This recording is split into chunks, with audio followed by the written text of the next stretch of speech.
मैं एक नॉर्मल परिवार से हूँ, हापुड़ का ही मैं रहने वाला हूँ। मेरा मानना यूँ है कि अपना व्यापार करने में कभी भी शर्म नहीं करनी चाहिए, चाहे किसी को पानी पिलाना है, झाड़ू लगाना है। आज मुझ पर अच्छे अच्छे ब्रांडों के भी काम है, जैसे राजधानी का काम है, श्री ब्रांड सर्फ का काम है, मुझ पर आनंदा का काम है, रिलायंस की कैंपा जो आज की तारीख में बड़ी फेमस है उसका काम है। कभी अपने में अगर कहीं आदमी परेशानी में आता है, घबराना नहीं चाहिए, सामने मुकाम करना चाहिए किसी का भी। 60 साल की उम्र के बाद राजनीति ही करनी है, मुझे समाज सेवा ही करनी है हापुड़ की, और वो सेवा करूँगा कि जो हापुड़ शहर में कुछ ऐसा करूँगा कि जो लोग कहेंगे कि हाँ बहुत अच्छा करा, भले ही अभी मुझे कुछ लोग बुरा कहते हों। जैसे आज मैं अगर हापुड़ की बात करूँ, हापुड़ में आज कहीं मजदूर भवन नहीं बना हुआ, एक भी मजदूर भवन नहीं बना हुआ है, क्योंकि मजदूर मेरा अत्तरपुरे चौपले पर खड़ा होता है। हमारे देश का भविष्य जो है या तो हमारे बच्चे होते हैं जो हमारे स्कूलों में, जो सरकारी स्कूलों में पढ़ रहे हैं, जिनके माँ बापों पर पैसे पढ़ाने के लिए नहीं है। न्यूज़ इंडिया फर्स्ट में आज हम आपको मिलवाने वाले हैं हापुड़ की एक ऐसी शख्सियत से जो आज के समय में व्यापार में सबसे ऊपर हैं। एक तरह से हम कह सकते हैं कि हापुड़ के व्यापार जगत में शायद ही कोई ऐसा होगा जो इन्हें ना जानता हो, इनसे रूबरू ना हो। आज हम इनकी पूरी ज़िंदगी के बारे में जानेंगे कि किस तरह ये आज जिस मुकाम पर हैं, क्या वो जर्नी रही। नमस्कार सर। नमस्कार भैया जी, मैं लक्ष्मण मैदावाला, मैं एक नॉर्मल परिवार से हूँ, हापुड़ का ही मैं रहने वाला हूँ, और दत्याने के मेरे परिवार है, दत्याने भूतों का मंदिर है, वहाँ के हम रहने वाले हैं। और हापुड़ एसएसवी से मैंने पढ़ाई करी है। उसके बाद मैंने अपना मैदा का व्यापार करा था। मैदा का व्यापार मैंने बेकरियों में भी मेरा सारा व्यापार था, हापुड़ में पंसारी में भी था। उसमें कुछ कारणवश मेरा डिस्टर्बेंस रहा, बाज़ार में पेमेंट फंसी मेरी, कुछ कारणवश कुछ स्टाफ की कमियां रहीं, कुछ हमारी कमियां रहीं, उस वजह से मेरा व्यापार डिस्टर्ब रहा। उसके बाद मैंने अपना पंसारे का व्यापार करा। मेरा परिवार बहुत बढ़िया परिवार है। भाइयों ने जब देखा कि इसमें बहुत बड़ी गलतियाँ आने लगी, जब मुझे अलग करा मेरे भाइयों ने, क्योंकि उन्होंने जब तक मुझे नहीं अलग करा, जब तक मेरी गलतियाँ नहीं थी, जब उन्होंने देखा कि इसकी गलती दिन पर दिन बढ़ती जा रही हैं, कुछ हमारी लापरवाहियाँ रही थी, उन्होंने मुझे फिर अलग करा। उसके बाद मैंने पंसारे का व्यापार करा। मेरी वाइफ की बहुत बड़ी मेरी सपोर्ट रही है, मेरे चाचा जी की मेरे पे बहुत बड़ी सपोर्ट रही है, और व्यापार करा मैंने फिर पंसारे का सहज मुझे पब्लिक की बहुत बड़ी सपोर्ट मिलती चली गई। घर घर मैंने सामान भेजने का काम भी करा। उसके बाद आ जाता है लॉकडाउन। लॉकडाउन में मेरे प्रशासनिक सपोर्ट मुझे पूरी रही है, क्योंकि मैंने मुर्दों का भी सामान बेचा है, अंतिम संस्कार का, जो कि नो प्रॉफिट नो लॉस पे बेचा है। उसमें जो मेरी अगर मजदूरी होती थी तो मैं कहीं ना कहीं गरीबों में उसे पैसे को लगाता था। एक तरह से हम कह सकते हैं बड़ी नेक नीयत से आपने अपने कार्य को किया। आज के समय में जो युवा लोग हैं जो बिज़नेस कर रहे हैं अपना, या व्यापार में आ रहे हैं व्यापार जगत में, वो आपको एक लीडर की तरह देखते हैं, वो आपसे सीखते हैं कि किस तरह व्यापार आपने किया और जीवन में इस मुकाम पर अब आप हैं।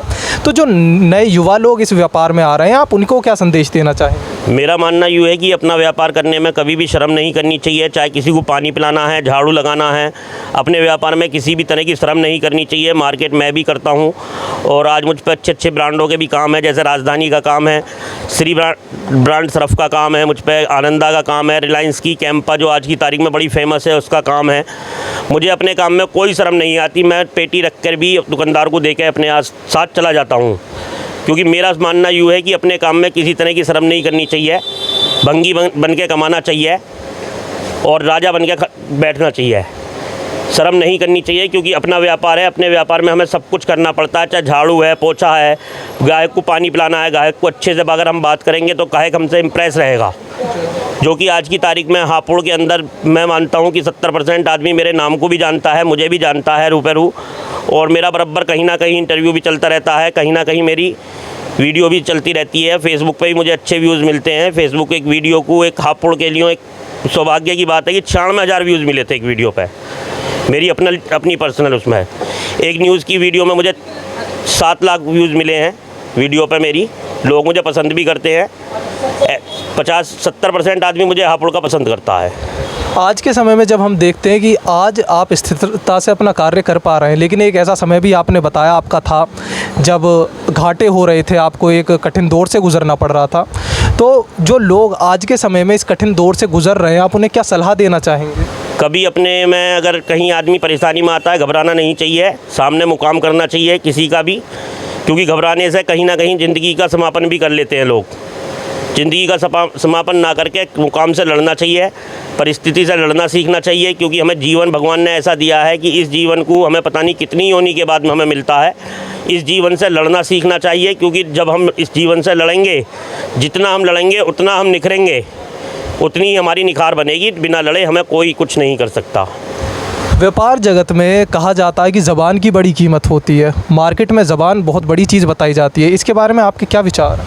जवान की सारी कीमत है। जवान के साथ साथ क्या होता है जी, मैं आपको बताऊं, ऐसा भी हो जाता है कभी कभी झूठी भी पड़ जाती है लोगों की, क्योंकि कहीं से कुछ आना है, कुछ जाना है, नहीं आ पाता, नहीं जा पाता, तो कहीं झूठी भी हो जाती है। ऐसा नहीं है, वो कोई कितना ही बड़ा व्यापारी हो, कितना ही कुछ हो। बाकी हाँ, यूँ ज़रूर है कि अपना कॉन्फिडेंस बना कर रखना चाहिए आदमी को। अगर आपका कॉन्फिडेंस पक्का है तो कहीं आपको व्यापार में दिक्कत नहीं रहेगी। जब आप बोलते हैं तो हमारे क्षेत्र के लोग अक्सर आपको एक नेता की तरह भी देखते हैं। लोगों में एक धारणा ये भी है कि जल्द ही आपको राजनीति में भी देखा जा सकता है, क्या ये सत्य है?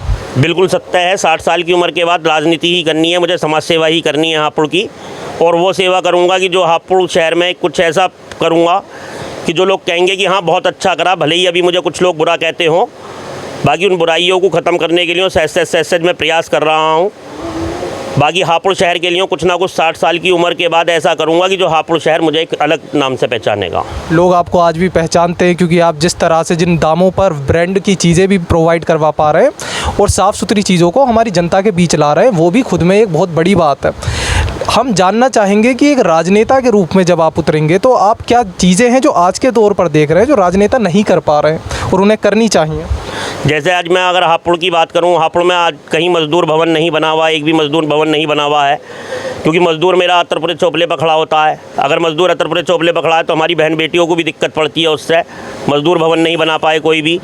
स्कूलों की जो ये जितने भी प्राथमिक स्कूल हापुड़ के खुले हुए हैं उनमें बहुत अच्छा खाना नहीं मिल रहा है। जैसे अभी देखते हैं कि अभी पीछे एक BS पकड़े गए हैं।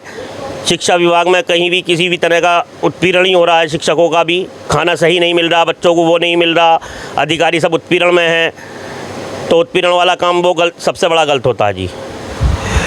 आप एक ऐसे व्यक्तित्व हैं जिसके संस्कार, जिसके बोलने के तरीके को लोग अपने जीवन में अपनाते हैं, उससे आगे बढ़ते हैं। थोड़ा आप हमारी जनता को भी बताइए कि आप क्या चाहते हैं हमारे देश के लिए, एक भविष्य के लिए आप क्या सोचते हैं? हमारे देश का भविष्य जो है, या तो हमारे बच्चे होते हैं जो हमारे स्कूलों में, जो सरकारी स्कूलों में पढ़ रहे हैं, जिनके माँ बापों पर पैसे पढ़ाने के लिए नहीं है, उन्हें अच्छी पढ़ाई, अच्छा खाना मिले। योगी जी बहुत प्रयत्न कर रहे हैं, बहुत प्रयास कर रहे हैं अच्छा करने के लिए। बाकी अभी नीचे के लोग अच्छा नहीं कर पा रहे हैं, क्योंकि हर किसी को अपनी घूस चाहिएगी। ऐसी हमारे बुज़ुर्गों का वो है, बुज़ुर्गों को अगर हम सेवा करते हैं तो उनकी सेवा का कहीं ना कहीं हमें फल ज़रूर मिलता है। बुजुर्ग का एक ऐसा आशीर्वाद होता है, ऐसा आशीर्वाद होता है कि जो हमारे जीवन में साथ मिलता है, पूरा साथ मिलता है बुजुर्ग का। आज हमने मिलवाया आपको लक्ष्मण जी से, जिस तरह से उन्होंने बड़ी बेबाकी से अपनी बात रखते हुए अपने विचारों को हम लोगों के साथ साझा किया, स्पेशली राजनीति के बारे में, हमारे देश के भविष्य के बारे में, ये सचमुच सराहनीय है। हमें इनसे सीखने को मिलता है कि जीवन में कितनी भी मुश्किलें क्यों ना आए, अगर हमारे इरादे मजबूत हैं तो हम उन मुसीबतों का सामना करके आगे बढ़ सकते हैं। सर खुद में एक आइडल हैं, लोग इन्हें फॉलो करते हैं और इसी के साथ हम आपसे यहाँ विदा लेते हैं।